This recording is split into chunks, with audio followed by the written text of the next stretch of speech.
Well, hello, everyone out there in YouTube land. It's Charlie here at Partick Hill Station, so welcome. I'm just doing a little update and a review of some of the things I've done recently, and in particular, some of the how-to projects, which are always interesting.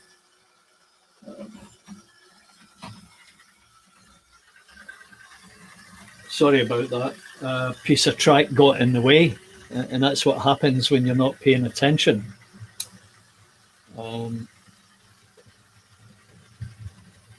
So, as I said, we'll have a look at some of the little projects that I've done in the past, and excuse the hair.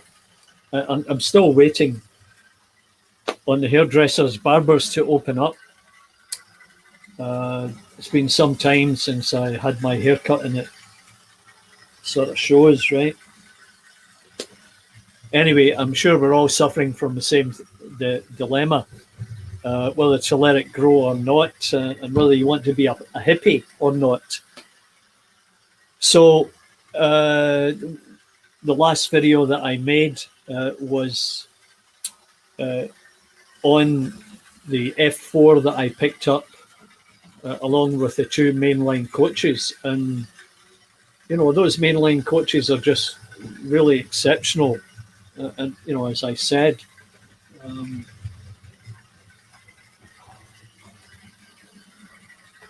I'll just see if I can give you a better look.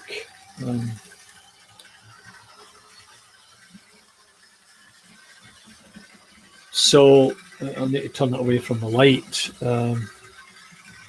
And once again, you can see really how well they are detailed. The only downside to it, of course, are these couplings that they've got. And it looks like the previous owner had glued those couplings on. So I'll need to get them off and get regular couplings on there, or try and do something. Might be able just to pull that bit out, but it looks as if that's been broken in there. But you know, as I said, they're really excellent. I love these main lines, and as I said, they've got additional weight in it, and you can see hopefully in here. I don't know if that's normal, that space would be there. It doesn't look as if it's been cut, but there is a metal plate in there to weigh things down. And so now it's just a case of finding the right coupling to go on there. I'm just going to close out some of these YouTube things, because you know, I found that there are people on YouTube, and I don't know if they're there, and I jump into YouTube just to check, and then I forget that there's comments coming in here on StreamYard.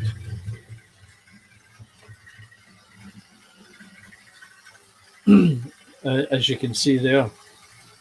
So if you're out there, can hear me, just pop in and say hi. So I'll just give you a quick look about what's going on with two of the F4s. I think this is the one that I purchased, and there's the other one coming around. So those are both British Railways.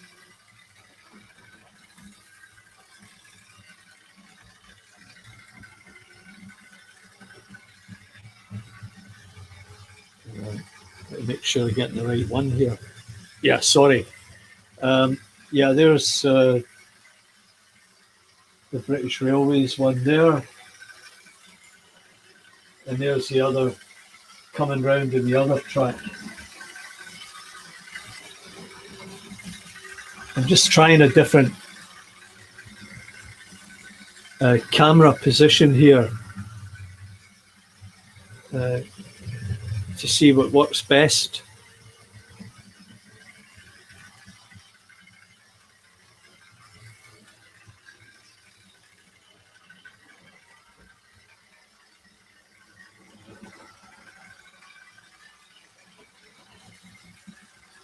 Anyway, while they're running, I'm just going to do a review of some of the things I've done in the past. And here you've seen my corrugated sheet metal fencing. Now, I bought a little tool from Australia at enormous expense to get it here. And after making this, the thing broke. I sent the folks a note explaining what had occurred, but regrettably, they never responded.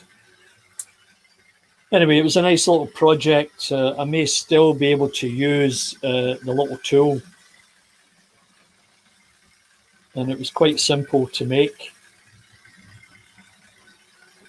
Then the other thing was the scrap container made from plastic card and then filled with any old rubbish I could find, pieces of computer, wheels, anything that looked metal, and I painted it up a little bit so it looks the part.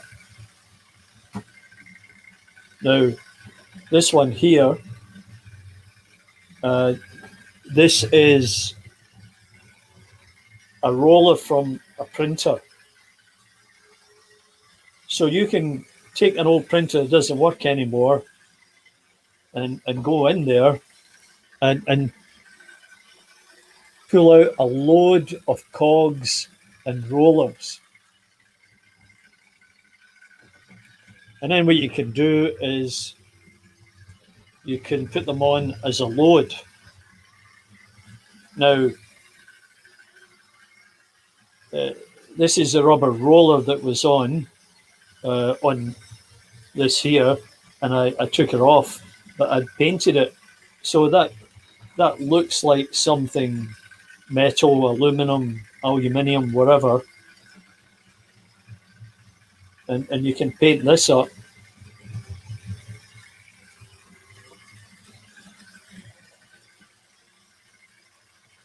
You know, I threw a little bit of paint on there just to give it a bit of effect. So that's very simple. Doesn't cost anything.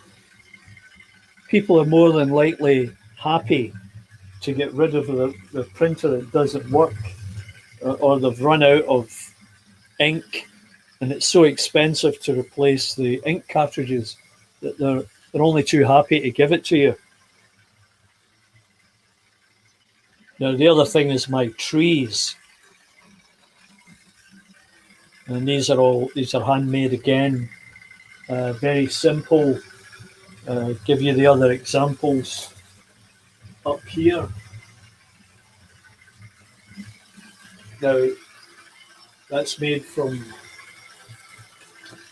a flower in the garden. And then it was dried out by the time I got it. I sprayed it with the hairspray and then started to sprinkle foliage on it, or scattering material, and it worked out really good. Now, a different style, and I hope Rob Johnson is in the house. There's Rob's kind of more realistic trunk that he made and sent to me, which was very kind of him. And there's one of Rob's flower boxes, complete with the flowers. real nice touch.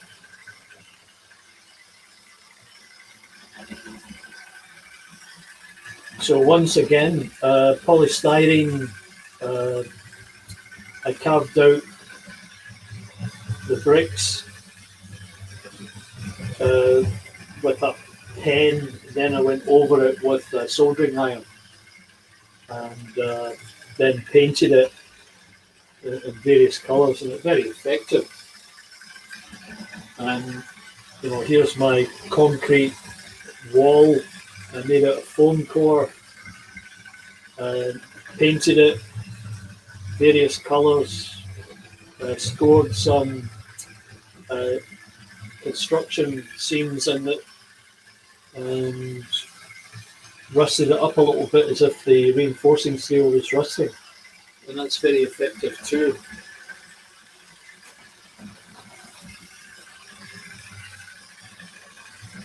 And of course there's my Airfix Spitfire, which I broke up and then modified the car transporter, the Triang Carabel car transporter, and I fitted the dismantled Spitfire in there, and I covered the cockpit with some tissue paper, painted it green, and then let it dry for a nice effect.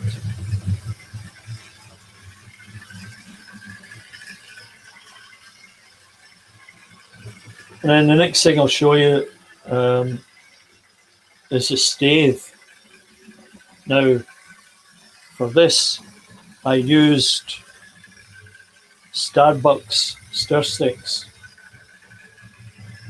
Now, these are free, and then you can split them down the middle to make them smaller. And then I built this up.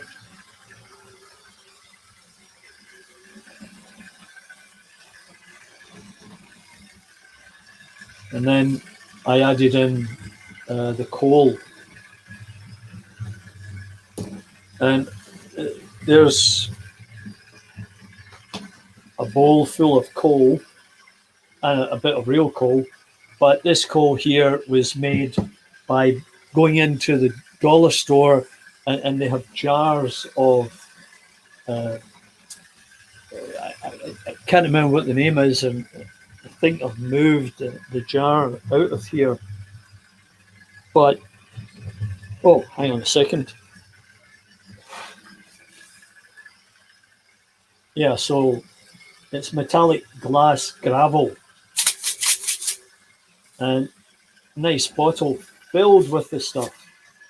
And what I did was I put it in a bag after crushing it a bit to reduce the size, put it in a bag and poured in some acrylic paint, mix it all up and let it dry for a while overnight.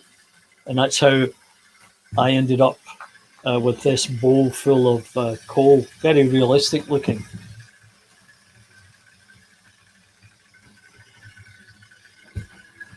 Now, another thing you can do is you can buy these wooden blocks from the dollar store, get them in a bag for $1 or $2. And then you can wrap them with tin foil and add little bits of other stuff that look metallic, paint it up, and then that can be another little load.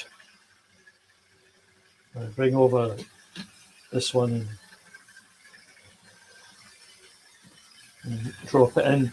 They're just a little bit oversized to get two of them across, but you can always fill it up with something else like that, which was, I had a length of a W section from plastic card, and I cut it up into various lengths and painted it.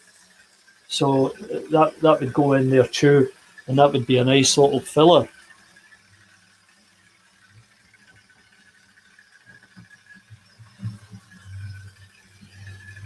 So as you can see, these 4Fs, they run really great.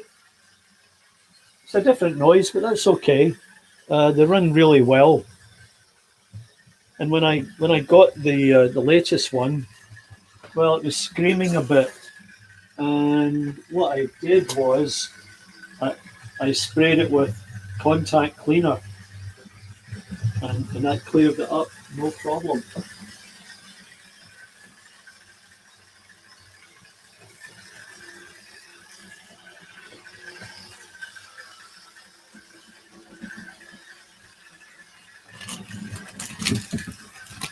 Yeah, and there's the bag of blocks. Could find lots of uses for that. Now, I bought this on Amazon or eBay, wherever it was, and it was $21. And I thought, that's a lot of money for 3 little pieces of basically powder. So what I did was, because I have pastel crayons, I crushed it, scraped it till I got a pile of powder, and then I used that on various things, and it worked out really well. I mean, I used it on here. I used it a bit on this. I also used it on this broken B12 to get some additional rust effects. So, save yourself $20 and buy some pastel crayons and scrape them off, and you'll end up with a lot more powder than what you really need. But that's okay, because you can put it all to good use.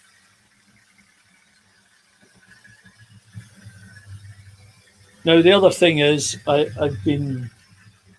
made up a list, as I've said, and I've sent the list away to an online store because I lost the tiny little spring out of this, and I can't find it. I've searched all over the floor, can't find it, and for the King George VI, I felt there was something missing here, and I did some research on it, and sure enough, there's a spacer and a screw, and that keeps the front bogie down on the track, and that's a common problem in at least in the earlier Triangs, and that will solve that. Now, I have a friend who also has a 3D printer. Now, you've seen the 3D printing that I did using PLA, and I downloaded a file and then printed that, and then I painted it up, and it looks quite good. You could even wire in a little LED on there. But this friend of mine has got a resin printer, and he agreed to print some stuff for me, and I made up a list of STL files, including luggage and trolleys and all kinds of little things that are going to populate the station. And he's presently printing them in the evenings for me, and then he's going to send them down here, and I'll pay him for his time and material, whatever. We'll come to an agreement on that. And that's a great resource. And you know, I never know, I might end up thinking about getting that type of 3D printer, but I need to sneak it into the house because my wife would go bananas. Anyway, there's the bridge that I based on Tony Northeastern's bridge. Unfortunately, it's going to sit there for a while. Hopefully, it won't rust away because I've taken down the two sides where I had the elevated section where I was planning on having a couple of tracks, and you know, I put it off to an unknown future date. And there's the other 4F, that's the LMS one.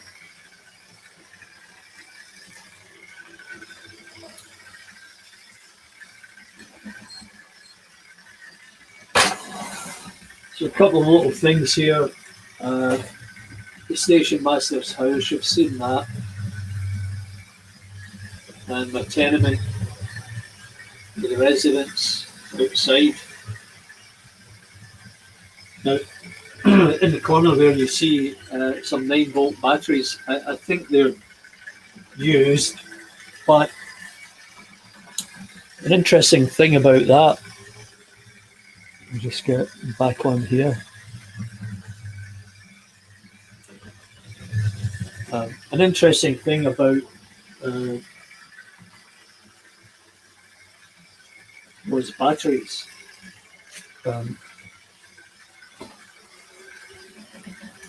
When I went to pick up the 4F, I realised the first thing I'm going to have to do is to check to see if it runs, because the guy did tell me, "Hey, Luke's Model Trains, welcome. Thanks for dropping by." So where are you located, Luke? The Flying Scotsman. Ah, well, that could be a giveaway. So just to continue until Luke gets back to me, I thought I'd definitely have to check to make sure the loco is working, because I didn't want to come back here and then find I'd given him money for a loco that wasn't working, albeit that he said it was. So the old trick of taking along a 9-volt battery and sticking it onto the wheels will tell you right away if in fact the loco runs, and sure enough it did. But on the way back, I never realised that I had my iPhone in my pocket, and I'd put the 9-volt battery in my pocket as well, in my trouser pant pocket. And when I get out of the car here, when I got back home, it wasn't burning, but it felt like it was burning. And I realised that there was some physical reaction between the 9-volt battery and my iPhone. It could have ruined the iPhone, and it could have ruined me, if you know what I mean. A fire in my pocket. Wow. So just bear that in mind. Don't mix your cell phone with an Apple, or sorry, don't mix your cell phone with a 9-volt battery. So I'm going to try and bring something in here. You'll find this interesting. Hi, I'm redoing this video because I wasn't pleased with the one I posted on YouTube, having used my cell phone to do it. So what I've done here is there's the 12-volt battery with the alligator clips that eventually will be covered with insulating tape. Here's the R965 that I've modified, and you can see I've put some air hose in the top. Not really sure if it's needed, but I've done it anyway. And on this piece of test track, I've got this nice Triang E3000, and I'm just going to demonstrate to you how well it works. So I doubt if you'd ever get a Triang or Hornby using standard equipment to crawl at that speed. That is just incredible. And just as John said, it'll you'll be able to have this great control over all of your locomotives, and it gives a sense of realism to the locos with scale speed. That's just incredible. So here is the other circuit board that I'm working on, and as you can see, and from an earlier video, I did have a problem with part of the track coming off, and I had to do a bit of modification. There's also a couple of soldering pieces here that I have to fix up. They're pretty bad, and that's probably the reason why they're not working. So soon I'll have two of them ready, and I'm also working on building the tables out in the garage. So over the next couple of months I hope to get something set up here. I've also got another unit. This one's kind of questionable. The guy told me it was a 1991, but that looks like 1997 to me, so I think I got ripped off with that one. And I have another one ready to be modified also.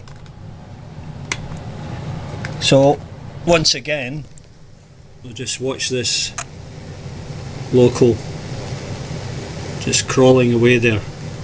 Absolutely fantastic.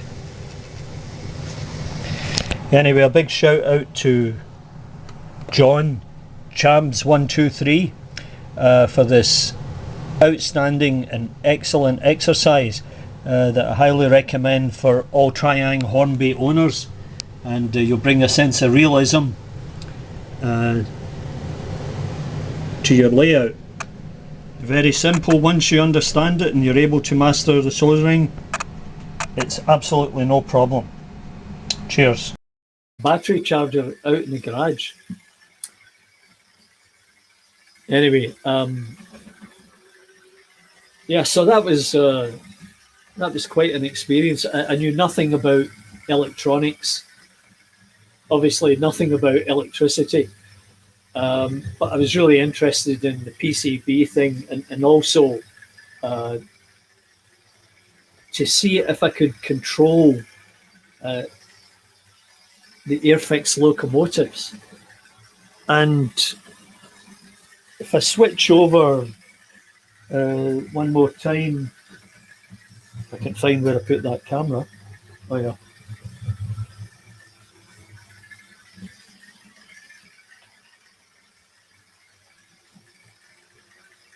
So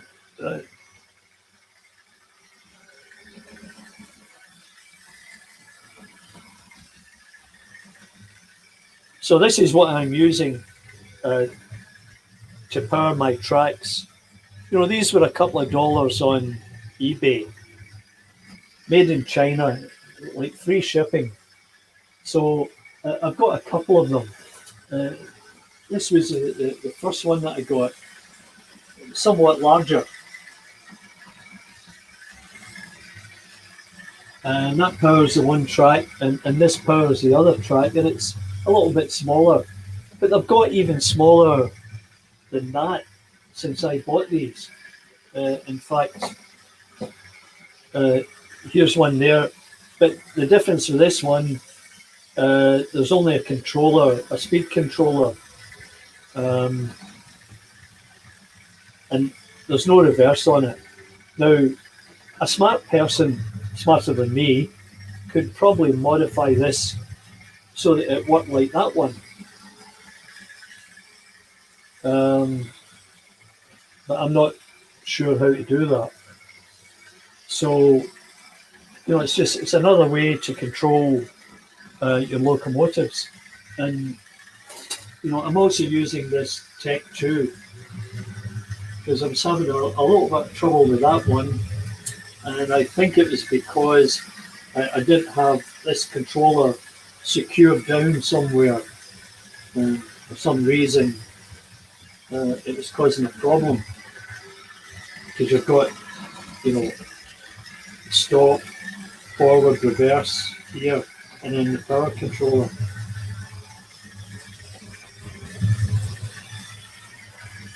Anyway, there's more of those sort of knuckle couplers. So I don't have a local that's got them. So I'm really not quite sure what to do. Maybe we'll,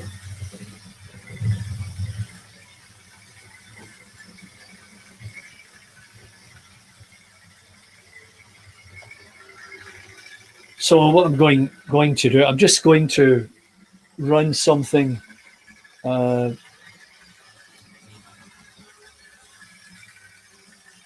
There's still one person out there. And I'm not sure if it's Luke, but I hope you're enjoying what you see, Luke.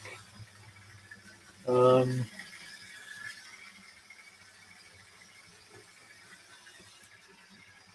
I'm just going to change this up a bit and get this old Princess out, 6201.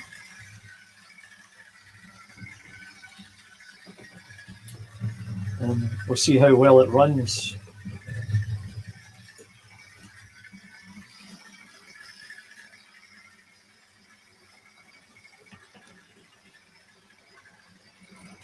Now that's running pretty cool. And now we just follow that around.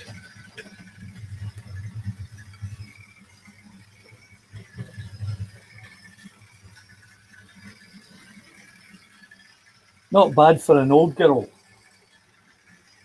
Now, those are Triang coaches. And what I've found is that the odd one, and it's generally that last one there, has trouble with some of the points. Now, I've worked on these points, trying to improve them. But I think I should pay more attention to the coaches and make sure that they're in good working order. But unfortunately, a number of them have those axles where you just can't adjust them.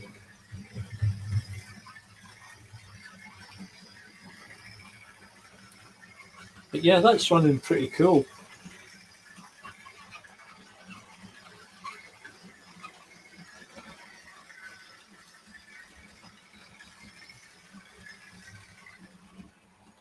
Just give that F4 a little rest. And we'll see if I can bring out something else.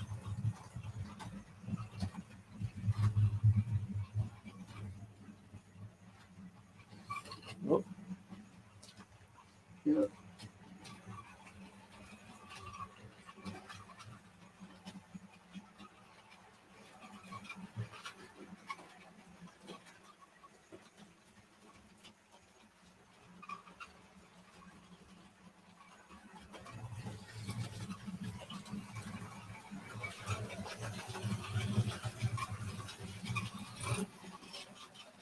Yeah, that one just needs a little bit of help over there. It's a little bit too slow.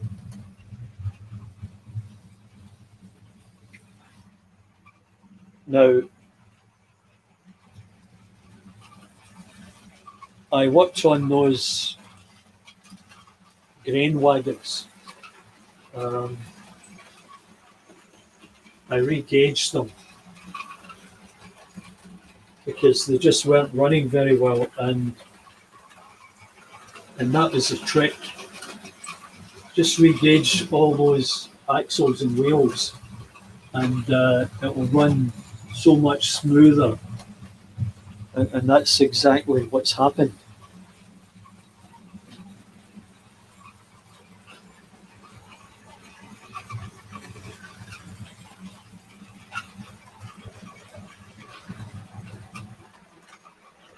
Yeah, just needs a little bit of help over that one. Or I found if I run it too slow, it will slow down a bit on the, or it will halt on the point. But of course, the other thing with the points, I've noticed, and if you talk about doing things wrong, what did I do wrong? Okay. Yeah, Luke's model trains. I think you're still there. What did I do wrong? Let's see how many things I can come up with. What did I do wrong? Well, one thing I did wrong was I never allowed for a lift out section here. And that means I've got to crawl under there every time. And it was too late by the time I started putting track down. I never really thought about it because I could get under there no problem. So that was the first mistake. The second mistake was not knowing enough about what I should actually have on the layout. My idea of having a layout was to get. There's that coach, yeah, coming off. Like, problematic. And I've got a little problem over here too. Okay, so this is what happens when you don't pay attention. Yeah, so what I wanted to have, because I liked the concept of having princesses and black fives, such like, running at speed around the layout. And in order to do that, and for it to work well, you really need to have the. Just got to find the ones that are not working here. In order to do that, you've got to have nice long runs and fewer points that the trains have to run through. And I never really thought that it would be an issue, but it turned out to be an issue, in fact. Okay, I'm going to. Yeah, see. Sometimes these things go back onto the track on their own. I think I'll just pull it in here once we get in. Yeah, so, I had thought, yeah, it'd be great to have a couple of tracks down here and then a couple of tracks on an elevated position. And that's why I've got the town built there where it is. In the interim, I put all the buildings in there, but that was supposed to hold two tracks that went around three sides. And then at some point over here, I would have built a bridge or bridging system. And that's why, after watching Tony Northeastern, that I checked that out. There's two people here. That's great, but I only see Luke. Anyway, so that was jumping too far ahead, not planning well enough. The third thing was I probably didn't know enough about installing and lining up points and whether I should have small, medium, or large. And so I ended up, for the most part, small and medium points. Now, did I need curve points? Maybe I did, not really sure. And that could have contributed to some of the bad running I was experiencing when I first built the layout. Anyway, let's get something else out here while we can, basically, and get that through this one, hopefully, and there.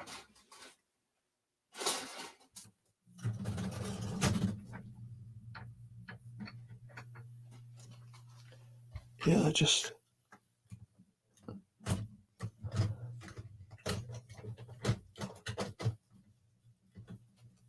always helps if they're on the track.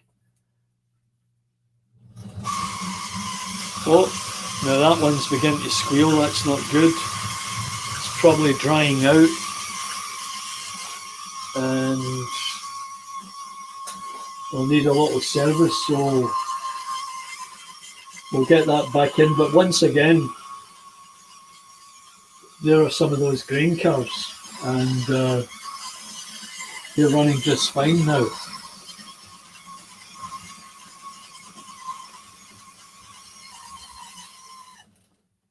Okay, so we'll just leave that in there for the moment. And see if I can pull something else out here.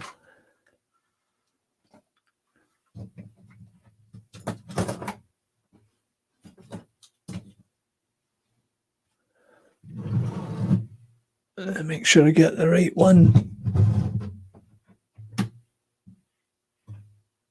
No. There. All right, that's this track.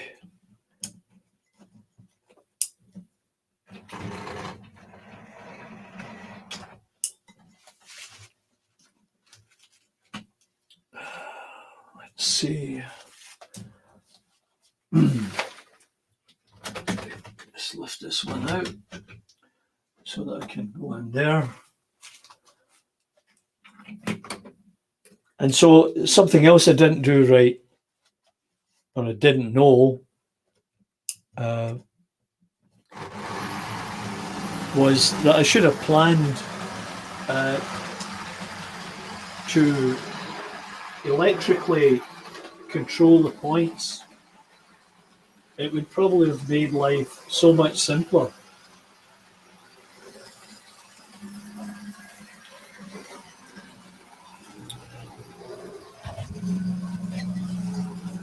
And then I wouldn't, yeah, I can see what's happening here. Okay, so because I wasn't paying attention and this little pug fell off, it had a chain on it and it nearly gets sucked up by the fife and forfer. So that's why you really have to pay attention to what's going on. And as I said, you know, if I had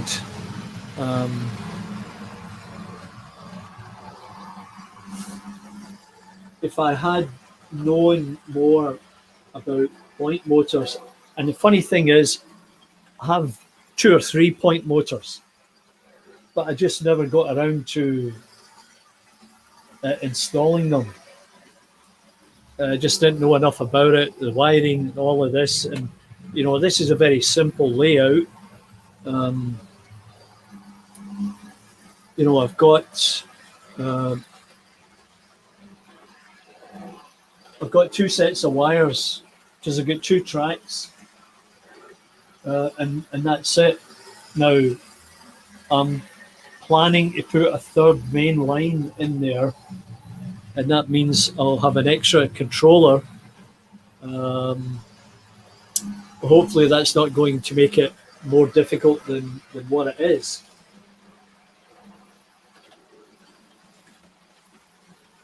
So that was another thing that I didn't know enough about, or made the wrong decision. And then another one is the whole bit about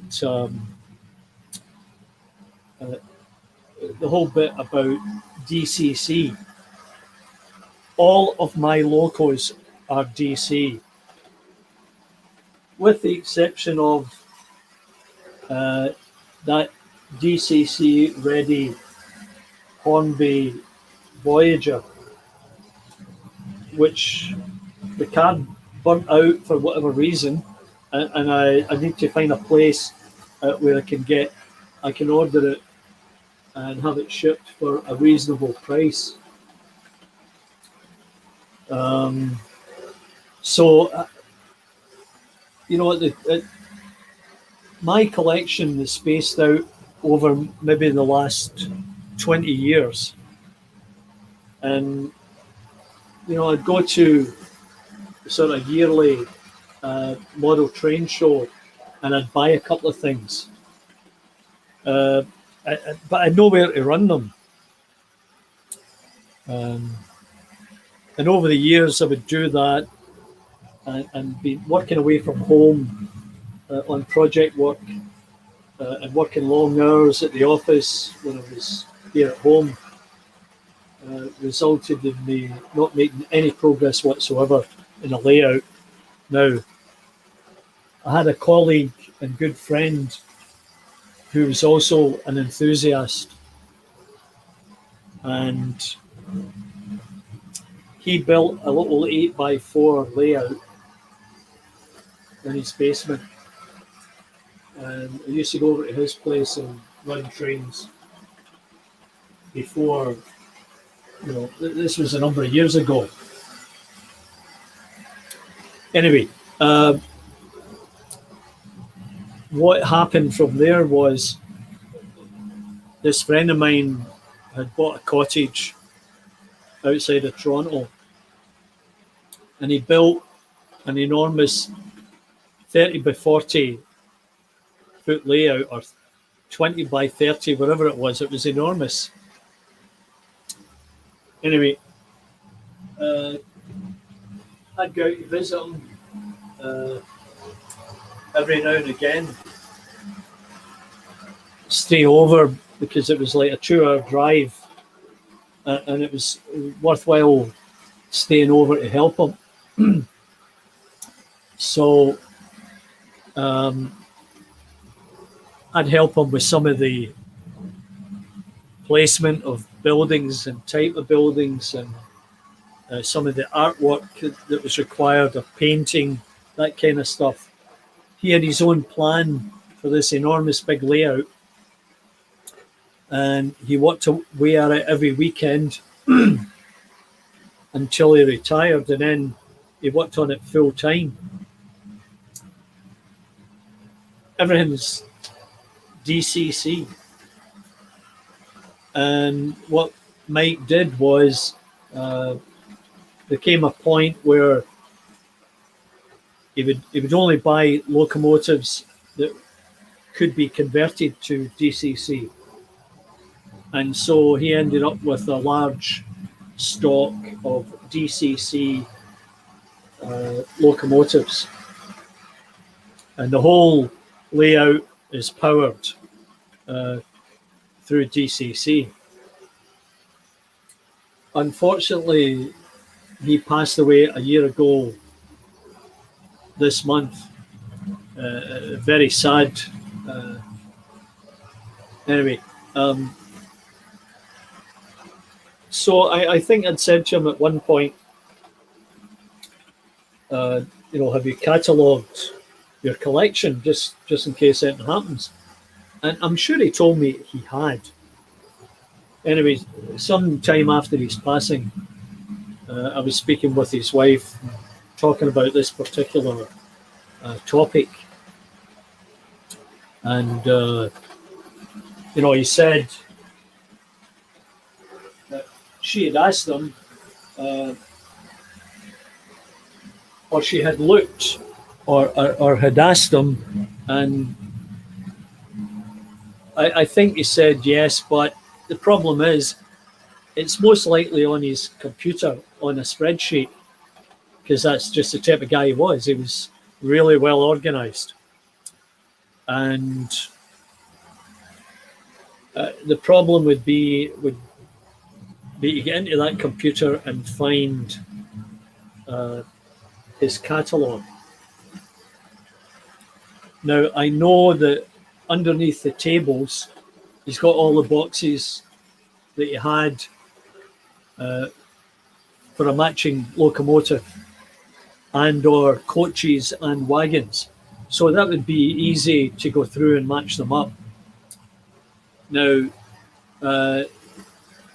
his wife told me that she's going to break down the layout and ask me to help her. And then she's going to transport all the sections back to the home in Toronto. Now, she said she's going to keep the layout, but she might sell off some of the collection. Now, I've advised her to be careful when she's selling off. Well, it's up to you.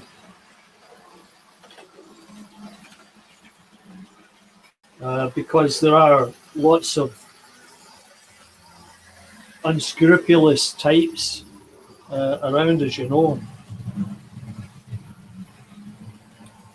And we'd like to try and make sure that she gets what the collection is worth.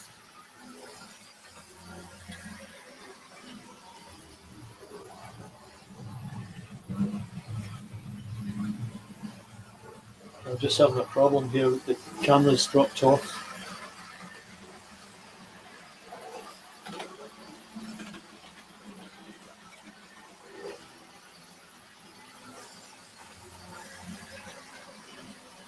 Yeah, I'm not really sure what causes these cameras to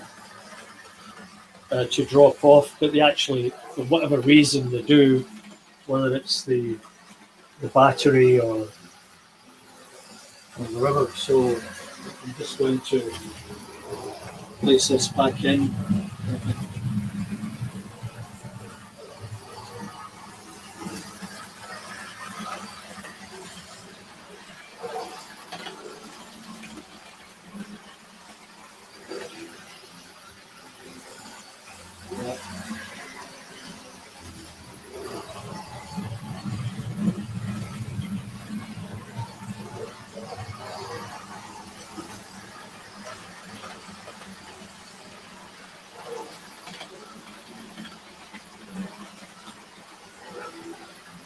Well, that's better. I think I've got that one sussed out. Let's see. That's from my laptop in the corner. And then this is at the other side of the station. Those engineering department wagons look nice when it's hooked up with the crane and a few other appropriate wagons.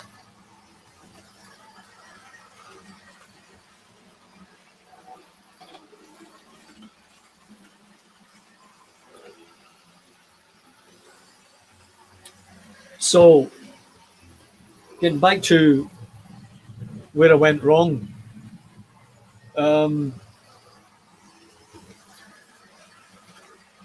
I was laying this out, I made an error, and so in the one corner, I mismeasured something. So there's an opening in the corner there that I should fill in, and that would allow me to get a different type of curve on that outside track. So in the coming weeks, we'd probably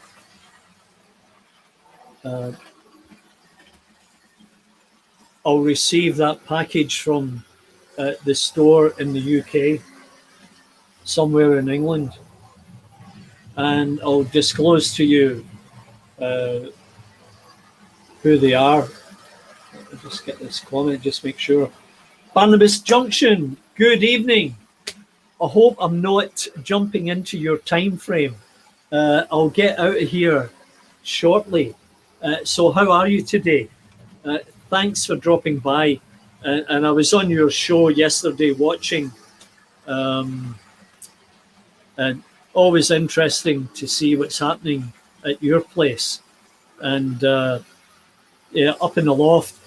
See, I'm in the basement, as you know, and it's nice and cool here because we're below ground level. So I don't have the problems that Jenny Kirk has, like a sweat box over there. Yeah, and that was funny. I was on Monday as well, and I decided to jump off because Jenny was probably waiting on people to get onto her show, and I didn't want to cramp her style. I'll maybe pull out.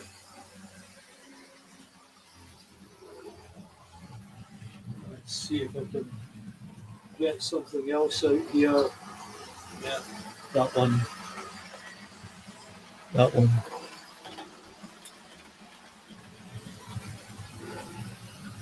Yeah, so I don't know when you came in. Can I disable the StreamYard banner? Right, okay.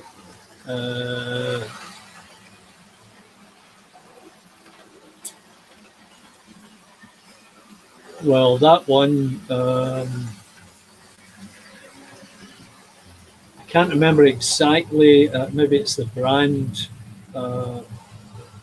Upload, overlay, background, show display names. Yeah, that's on. Yeah, I'm not really clear on how to do that. Maybe you can advise.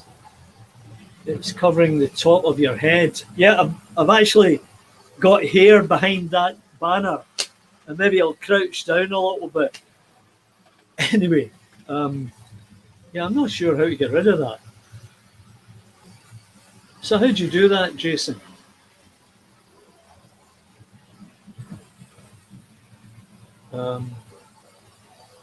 Banners.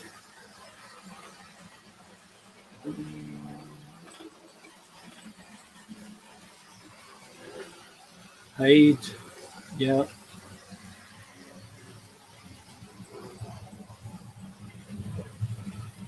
Yeah, I'm not sure where they are. Settings. I don't want to get the settings. Anyway, so I'll sit back here. That way you can see the top part of me. And I did comment that, yep, I need a haircut. Waiting desperately.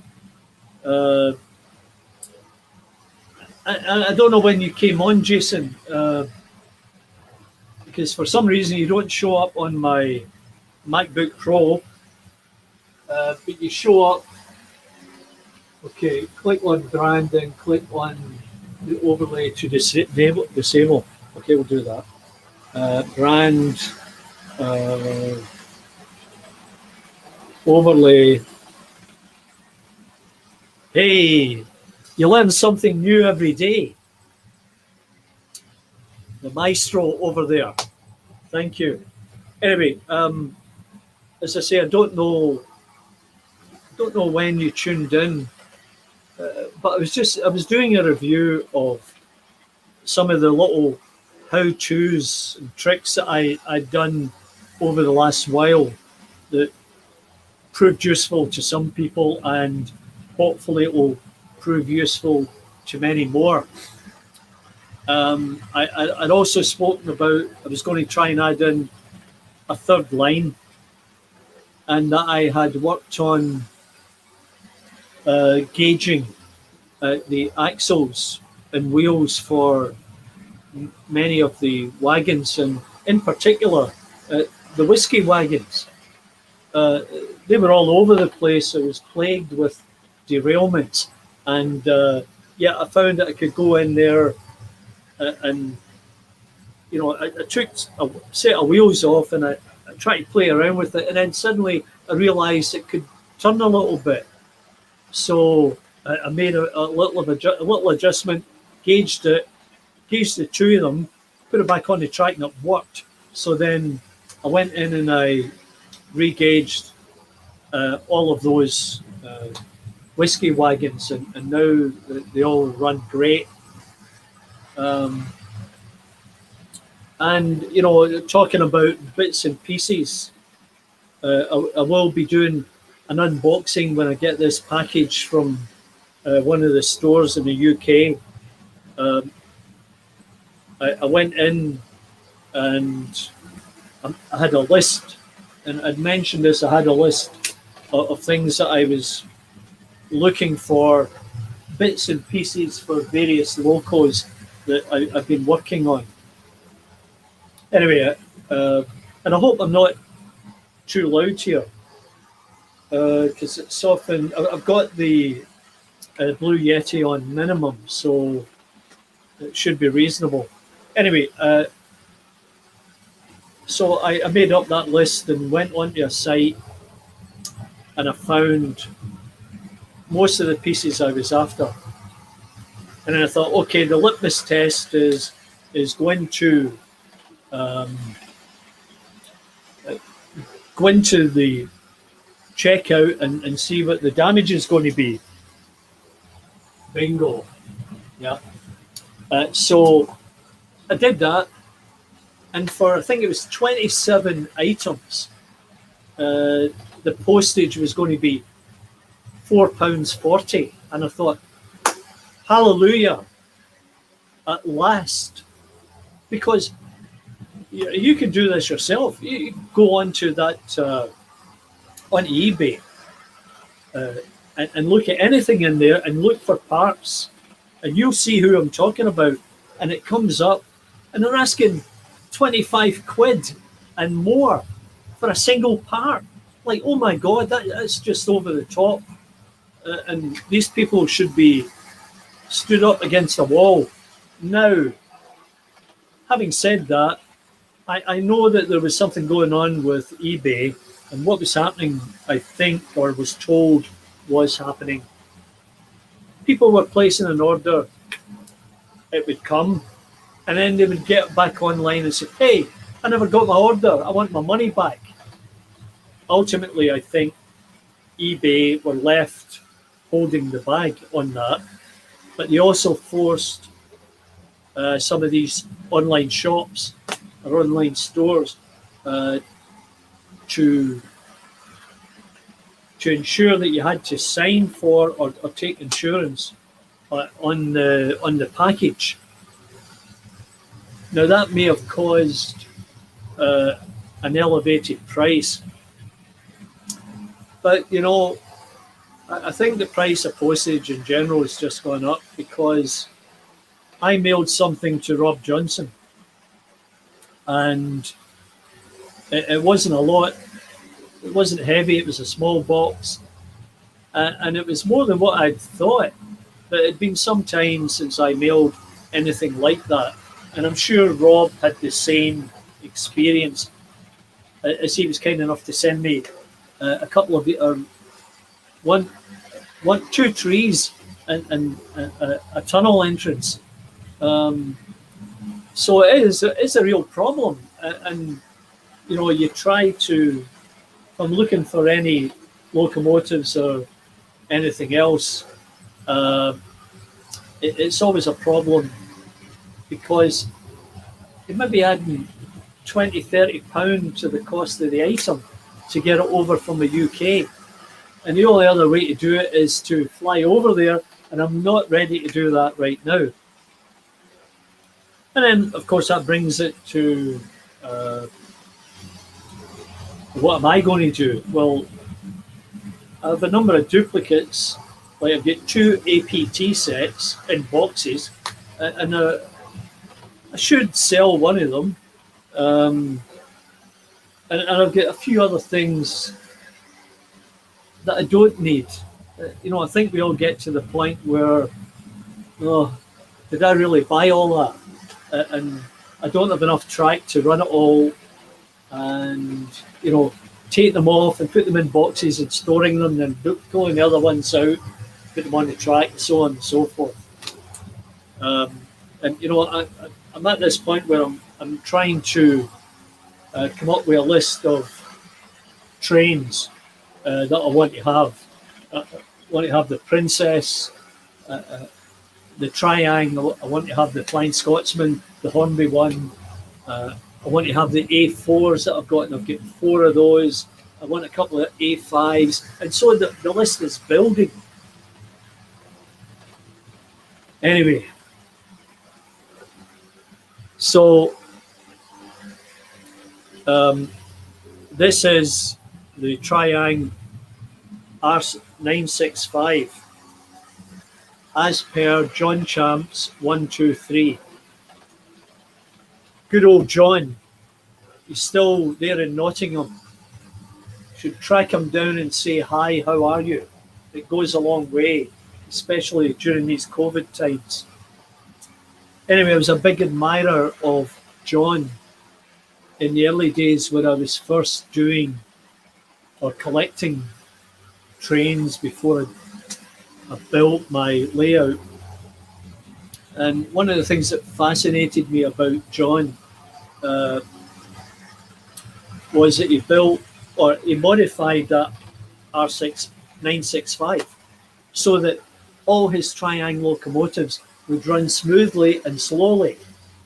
And if you haven't seen it, go in there and check it out. So I decided I want to do that. That's exactly what I need. Now, I knew nothing, still know nothing about printed circuit boards or electricity. And I jumped in, followed these instructions. I got all the little bits and pieces from a supplier nearby. And, I was able to make a conversion of those R965s. And I'll just look to see if I have one out, but I don't. Anyway, which then brings me to the question that I posed earlier. And you should have a look.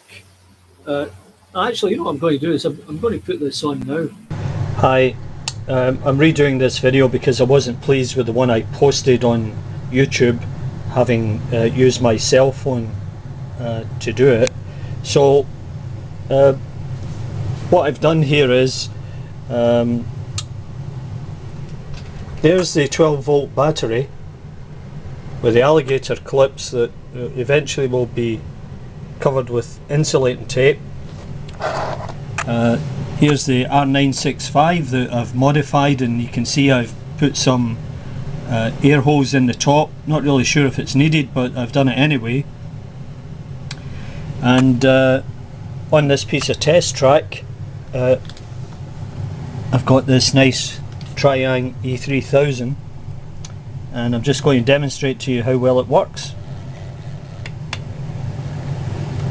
So I doubt if you'd ever get a Triang or Hornby using standard equipment to crawl at that speed. That is just incredible. And just as John said, you'll be able to have this great control over all of your locomotives, and it gives a sense of realism to the locos with scale speed. That's just incredible. So here is the other circuit board that I'm working on, and as you can see, and from an earlier video, I did have a problem with part of the track coming off, and I had to do a bit of modification. There's also a couple of soldering pieces here that I have to fix up. They're pretty bad, and that's probably the reason why they're not working. So soon I'll have 2 of them ready, and I'm also working on building the tables out in the garage. So over the next couple of months I hope to get something set up here. I've also got another unit. This one's kind of questionable. The guy told me it was a 1991, but that looks like 1997 to me, so I think I got ripped off with that one. And I have another one ready to be modified also.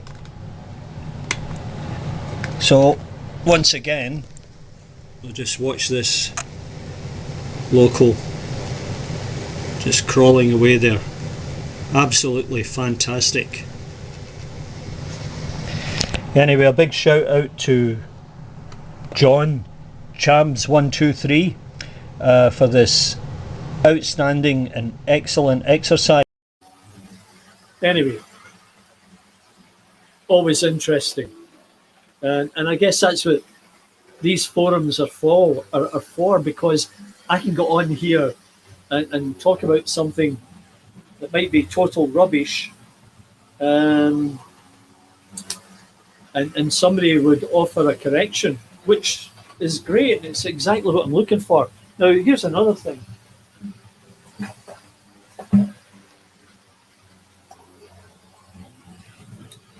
I don't know how many of you use these extension cords, and I've got a few of them. And last night I was watching a show on YouTube about the potential for fire using undersized wiring. Now, I don't see any information on here about the size of wires, but this is a NOMA product, and it's got the stamp from the Canadian Standards Association, so it'd be easy to track, and it's a 3-pin plug, as is standard over here. But it was frightening listening to this guy talk about undersized wiring, especially in homes, and people like us who have wires for this, wires for that, and how you can easily overload them. So I don't know what everybody else has got, but I've got 2 outlets here where I come out to an extension bar, and from that extension bar I can have this Dremel attached to it. Now, Brian was on earlier, or I don't know if it was this morning or yesterday, talking about a similar product he just purchased with all the bits and pieces, and like just excellent, terrific piece of equipment. And if you look at Brian's video on it, you can see exactly what he got, and maybe you can find something similar. Now, I also got down there a soldering iron, and I've got this controller up here, the Tech 2. Every time just to have a look around. So there's the Tech 2, and I'll let you test this one again. It wasn't operating very well, but I think I know what the problem might be. So then on the other side, you see I've got that controller. Let's see there, that controller hooked up through this into a power bar from the computer and then into that power bar. So I'm going to try and do some kind of an analysis of what I've actually got around here, and especially around the house, because you just don't know, and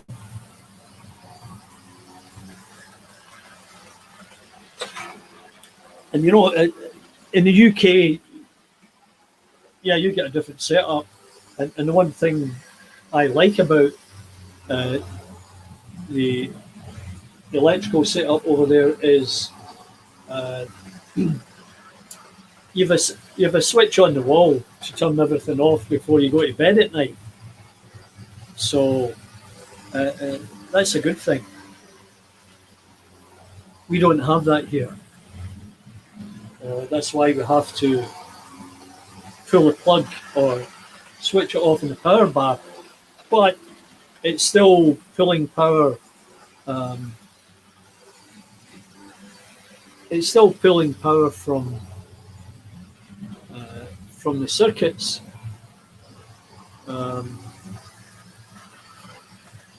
So, you know, we've got big TVs and everything else, and they're all drawing power. And my wife's Canadian. She would not, under any circumstance, go around unplugging things. So it's a difference of opinion. Let's not go there. Anyway, another little thing. I don't know if you saw me speak about this. This is from my class 29. I lost that little spring when I was cleaning everything out, and I couldn't find it.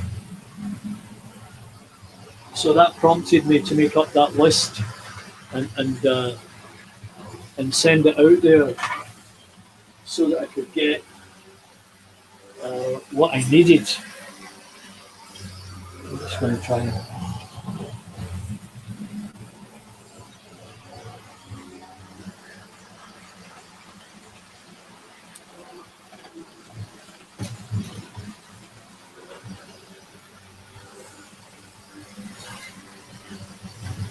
So, yeah, and on the video that I made about me doing maintenance on LOCOS, on the class 29, screaming a little bit. So I thought, okay, I'll go in there, and I think it was a class 31, and I found 4 track pins that had been sucked up. You know, I found the first one. Oh, that's a problem solved.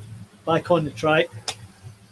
Sure enough, it was whining and whining badly.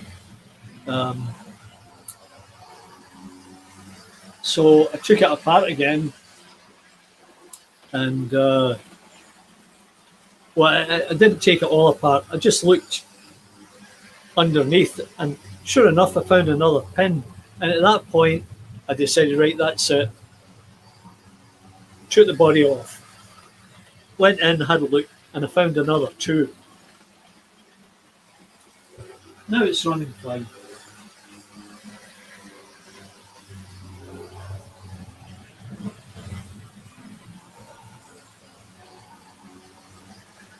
So I'm going to bring this whiskey train into the station, and then I'll get another golden oldie out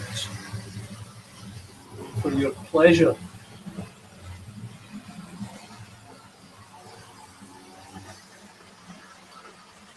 Okay. Change a couple of points.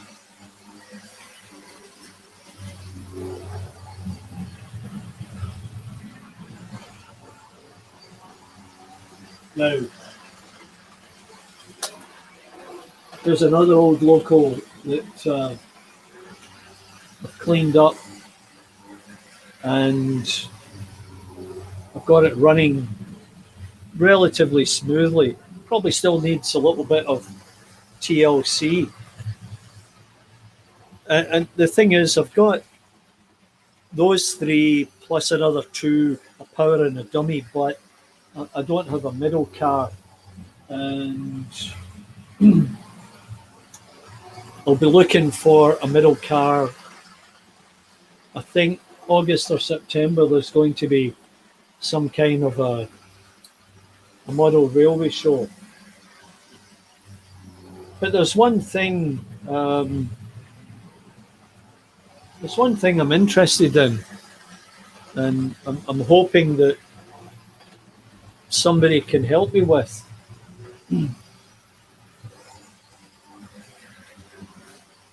I'm a strong believer in having all of the locos manned with a fireman and a driver. Because I've never seen a train go through a station with no driver. But the problem is, I just find it difficult to find them. So, all you guys out there who don't use your local driver and fireman, I will take them off your hands if you would be kind enough to send them to me. I'd be happy to reimburse you for the postage and a nominal fee for the little figures. Let's see who else is in the house. Oh yeah, Jason's got the Dremel. Yep. Yeah, the Dremel's great. It was on a birthday or a Christmas wish list, and my wife was kind enough to get it for me.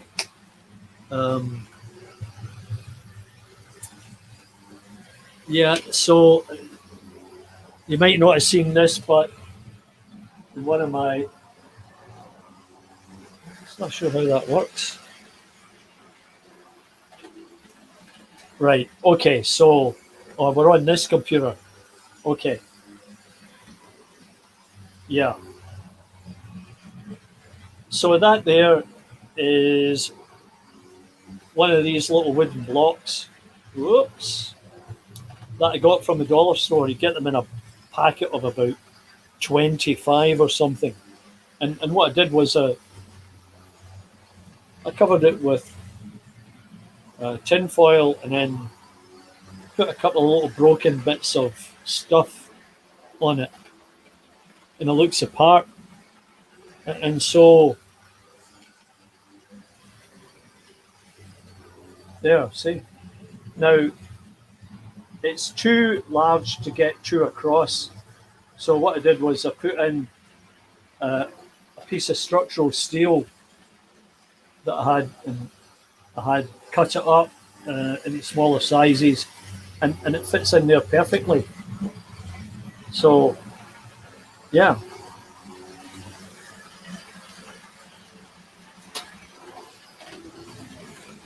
I have the extendable goose neck attachment. Yeah, well, I didn't get that one, but this one's just got a flexible, heavy-duty cable on it, and I've used it to cut track and different other things. Plus, I got a couple of little grinders that help out with this and that. Just try to think what else.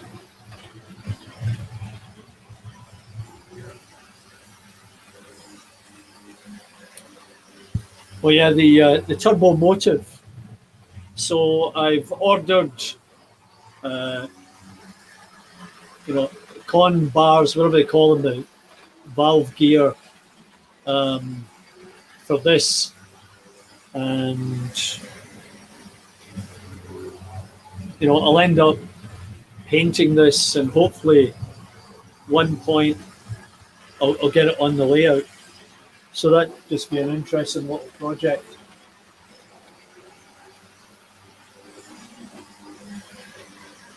So I know the weather's nice over there, and that's great, and it's long overdue for you guys because you've had lots of wet weather. We were up at sort of 31, 32 degrees last week, and then it dropped down to about 10 during the day and 5 overnight.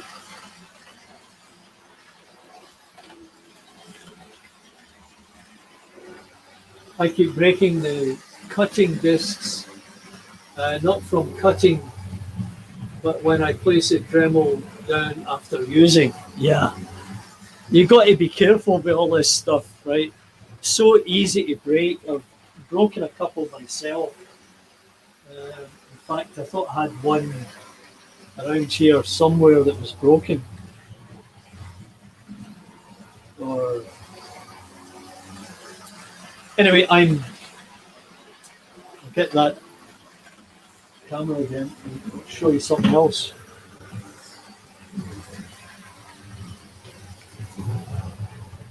So let's get on to it. All right. So what I had planned at one point was to get a point in here and pull it round so that I can have storage for LOCOS. And that would go all the way across and then hook back up on the other side.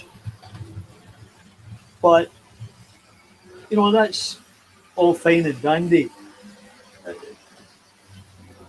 But it just meant there was a lot of kind of wasted space in here because I've got these nice big loops around here, which might change when I go to 3 tracks.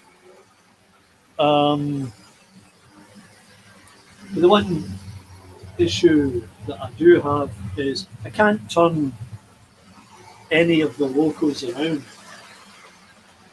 I don't have a turntable. I don't have room for a turntable, I don't believe, and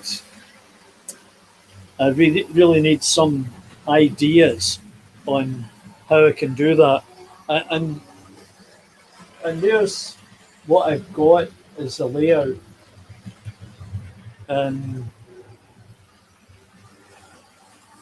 Whoops. And as you see, you know, I've got the station at the one end, 4-track station, and then the storage loops, and you can see where I had planned out the local storage, but never took it any further. So that's where I am at the moment.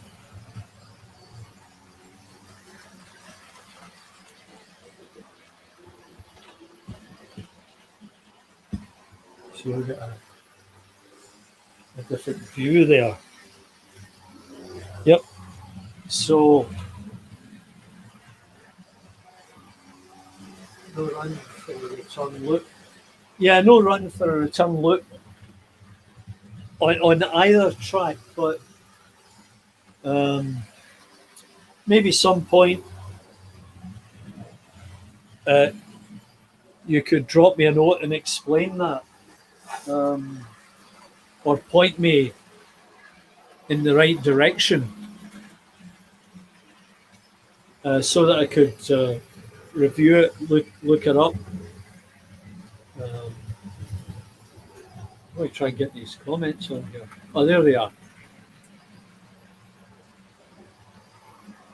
No room for a return loop. Yeah, no. No, I don't think I could do that.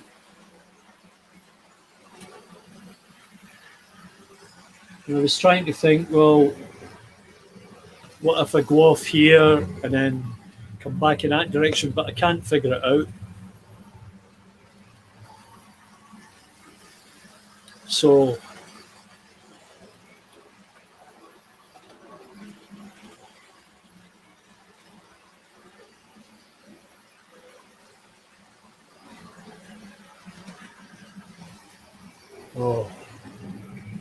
well, I'm embarrassed to show you this, but here we go. I mean, I made a video a while back called Chaos Above and Below the Table. So as you can see, Um, there just isn't room at this point to put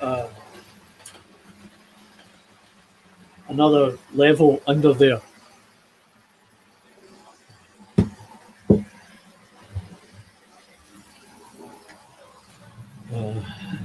Yeah, just what can I say? And you know, I've got stuff stored in the furnace room across the hallway there. Some of it I've just packed it away because I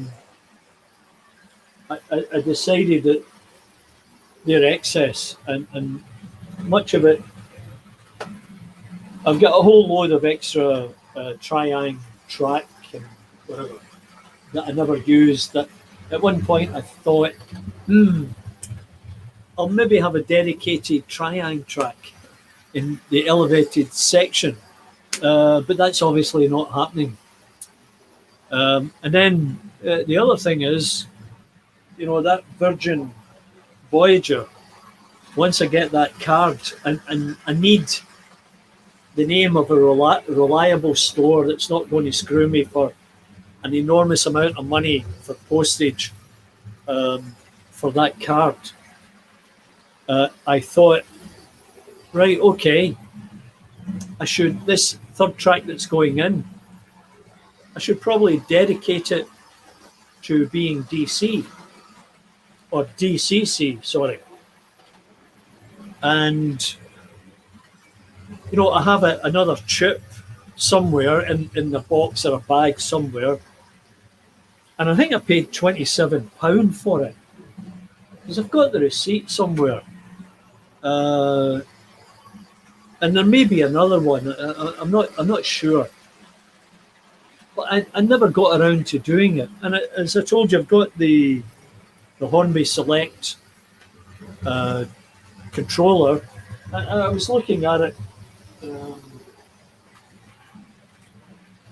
the other night, and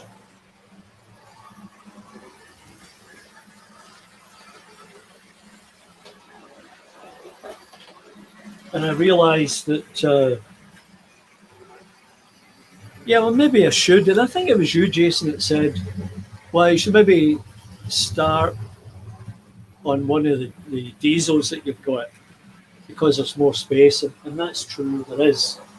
And I very well might take your advice because, you know, originally I had thought, oh, yeah, that'd be great. I'll take that old Princess and I'll put a DCC chip in it and it'll run better. So I just wasn't educated enough on this DCC, because it's later other people told me, no, Charlie, it doesn't make them run better. It just enables you to control them better. But ever since that point, I mean, I've worked on the Princess, and it runs quite well. And what I'm going to do is, I think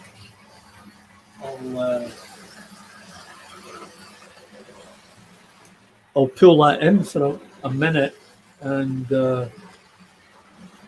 I'll get that Princess out. Give her another spin. Now, got to make sure I'm on the right track here. Get around the express lane. There.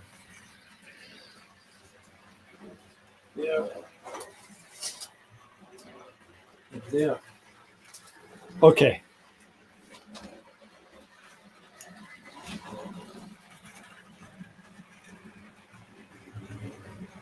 Here's the old Triang Princess coming out, along with the Spitfire. I love that Spitfire one. I was very happy with how that came out.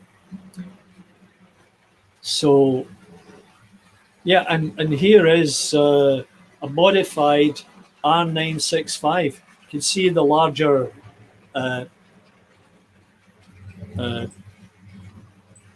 aluminum bar that takes the heat out of the board and there was a couple of additions I had to put in here. Oh, yeah, in there. And then on the back, and here where the power goes to the track. Yeah, so that was, I think I converted about 3 of them, or 4 maybe. Because the plan was to replace the old Tech 2 and whatever else I may have had at the time with these Triang R965s.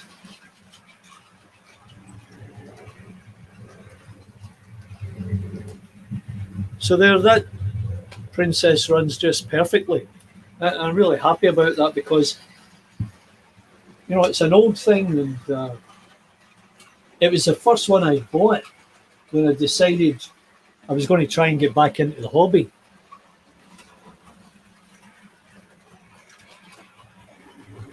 And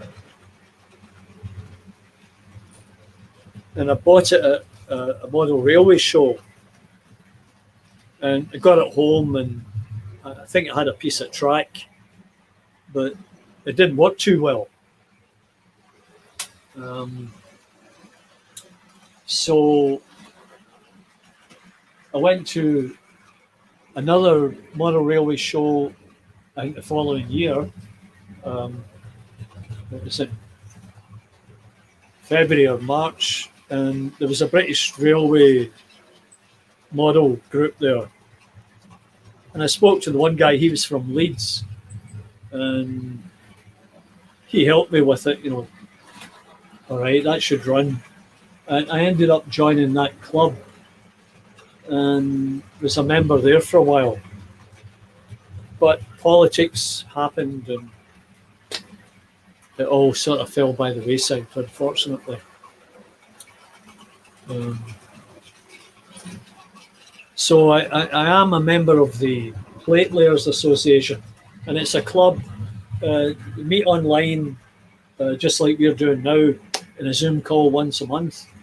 And then they have a show every second year, the Great British Train Show. And there's layouts from all over Ontario show up. And it's a good show, and they have people selling stuff, used and new. But there's been no action on that for the last couple of years as a result of COVID. So, not really sure what's going to be happening. There is talk that they could have some kind of a symposium coming up in August or September. Oh, there's that one coming off the track again. Oh, there's one. Yeah, there's always one. Oh, disaster. Anyway, that's not so good. I just have to try and sort this as best I can.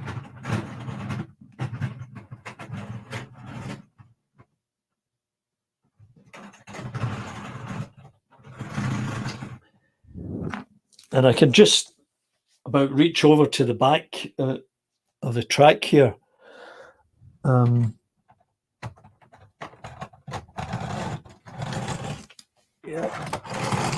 Yeah, these Triang coaches are often a little bit problematic because of the axles and wheels.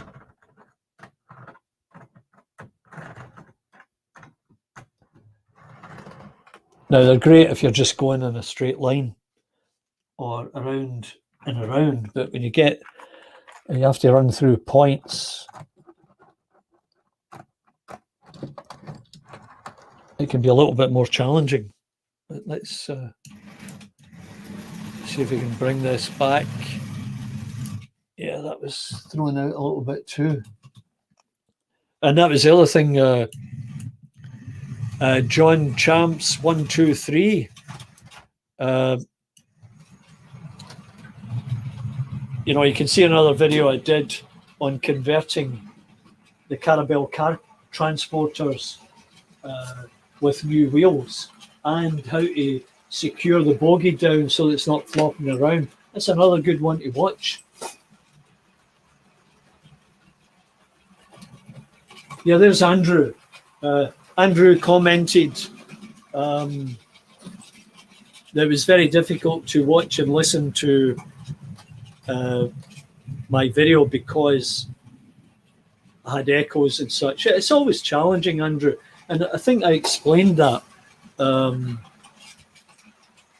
You know, technology is a great thing, but if you're not paying attention and you forget something, it can work against you.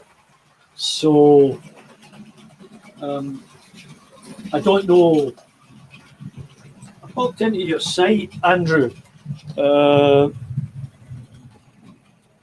I don't know what. Yeah, that's what I'm looking for there. I don't know what level of involvement you have with the model railways. I know you had a lot of different stuff in there, but I couldn't find the model railways, and maybe I was looking in the wrong place. Maybe you can send me a note directing me to the proper place. But I really appreciate you sending a note that it was difficult for you to watch, and I agree. And I work hard to try and get it to where people can watch and join in and comment and have a laugh, right? Or be helpful. And for the most part, everybody has been exceptionally helpful. I get the odd thumbs down once in a while, but I guess that happens with everybody. So Friday evening in the UK, everybody down the pub. Are the pubs open yet? Are you getting out, or what's going on?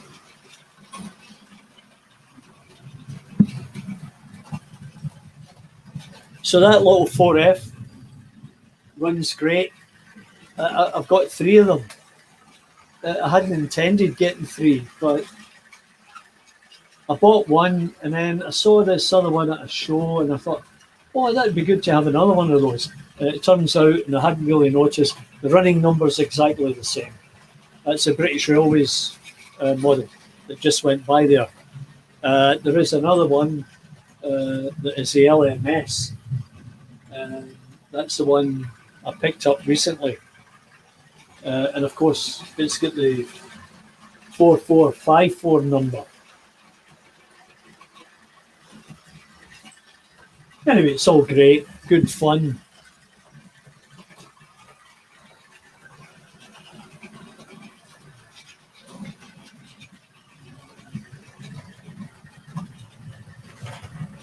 Severn Valley Railway and the Battlefield. Yeah, I'm interested in that.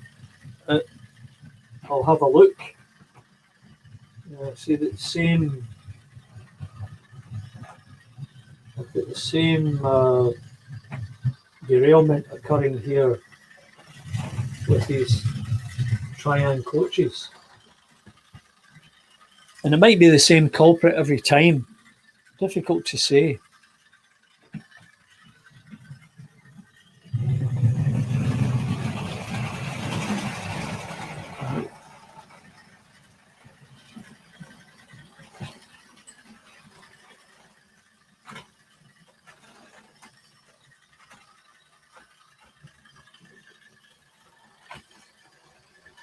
Yeah, as I said, you got to have eyes in the back of your head.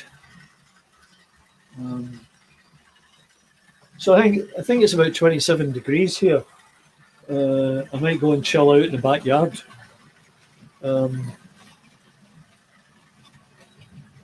It's nearly 4 o'clock, and I've been on for. Oh, there you go. That one. These two just fell over, just like that. I'll have to see about replacing these wheels, and that's another thing.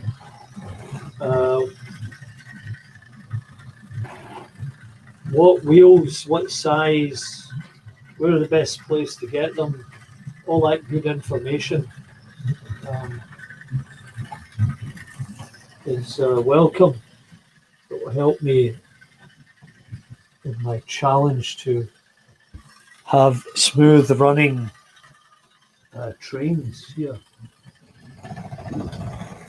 Yeah, that one's noisy.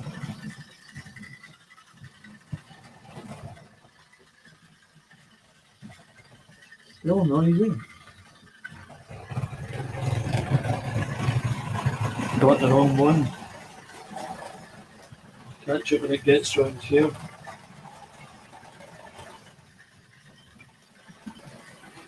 It always seems to be this one. I'm not really sure why that is. Yeah, it goes off again. And the other thing is, it could also be that if the couplings aren't hooked up perfectly, if they're out of alignment, it can cause them to jam up.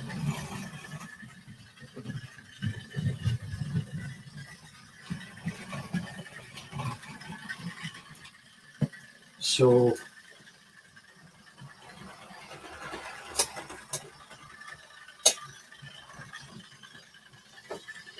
anyway, so I think I've covered a fair bit of ground today between what I did wrong. Now I know there's a young guy over there. He's looking for 1,000 subscribers based on his YouTube video, things I did wrong in building my model railway. So I explained a few things today on this video, some of the many things that I did wrong, and through lack of knowledge and whatever, and I'm still learning, and I'm probably still doing things wrong. And you know, talked about some of the tips and tricks and how-tos, which I hope everybody appreciated, and they could go back in and see how they were done, and also the bit about converting the R965 Triang controller into something that gives you greater control over your locomotives. And John Champs 123 would say, I don't need DCC. I can have smooth running slow trains with this conversion. And he's right. You can. Absolutely. Yeah, and we spoke about the nice mainline coaches. These are so well detailed. The only problem, as I said, is the coupling. I need to do something about the coupling because I don't have any locos that are going to be pulling these particular coaches. Oh yeah, and rewheeling of the whiskey train wagons, adding in a third line and what to do next. Yeah, so I hope you all enjoyed that, and I'll sign off now because 4 o'clock, 9 o'clock your time. Hoping it finds you all well and busy with your model railways or whatever else it is that you're doing or might be doing later.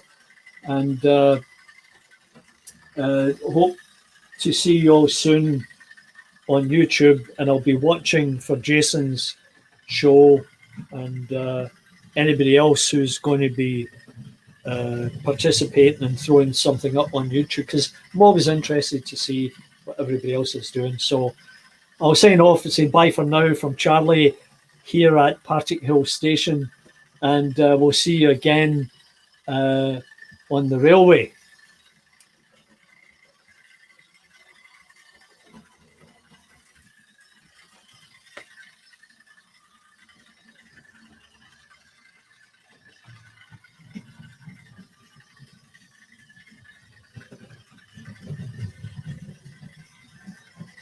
Bye for now.